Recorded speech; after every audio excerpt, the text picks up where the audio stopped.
เมื่อยพี่น้องเมื่อยหลายมาจะไปเวียกมาจะไปงานก่อนอื่นก็ทักทายสบายดีพ่อแม่พี่น้องซีเบิร์ดสุโขทุกคน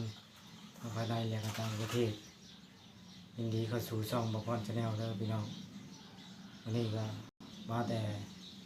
น้าแพกพี่น้องเอ้ยแต่ไป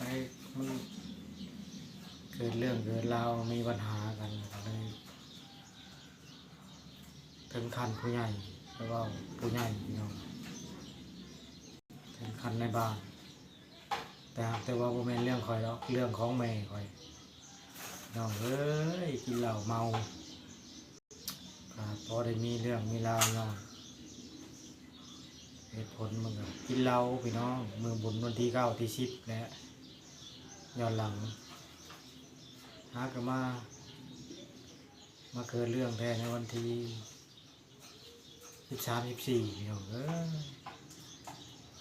ก็เลยว่าไม่เอากันไม่เศร้า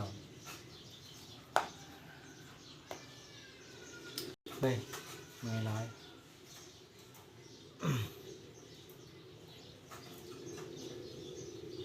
ก็แล้วเรียบร้อยมาเลยสำเร็จเสร็จสิ้นจบจิบจบบ่มีการโต้แย้งบ่มีหยัง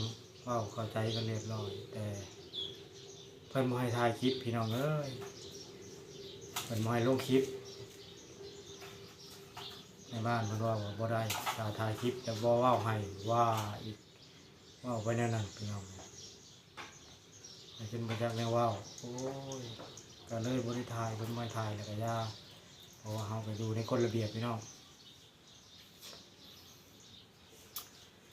แดดไปว่าได้ว่ากล้องสิมันมืด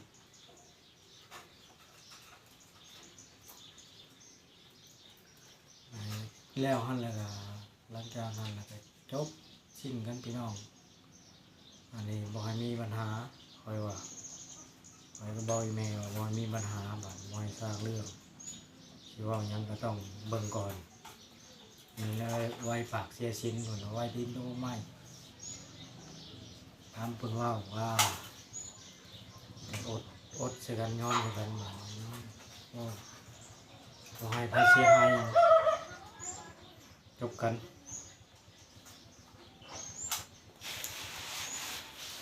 แล้วก็แล้วจบสิ้นเรียบร้อยหลังจากนั้นก็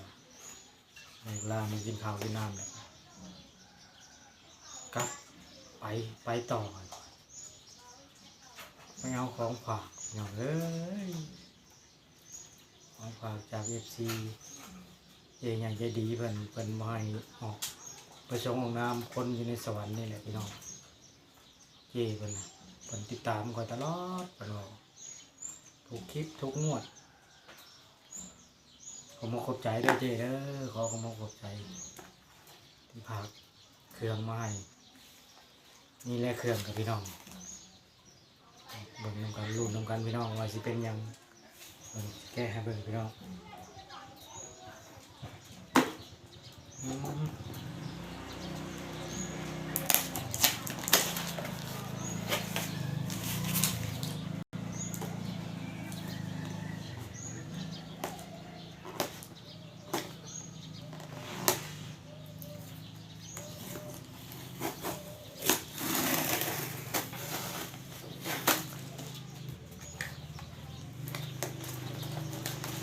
เป็นอย่างนี้เป็นอย่างนี้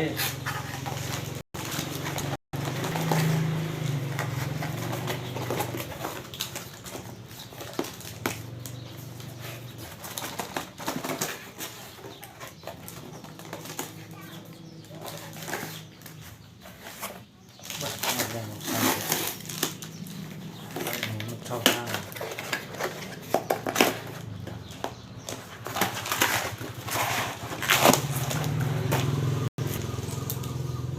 นี่พี่น้องเป็นแจ่วบ้ากุ้งต้องรองพี่น้องพามาจากหลวงพระบางแจ่วบ้ากุ้งต้องรองโอ้เขาหมกใจเด้อที่แบบที่สปอร์ตนะครับเขาหมกใจ อขอบคุณขอบคุณขอให้สุขภาพแข็งแรงขอให้เจ้าร่ำรวยให้อยู่ดี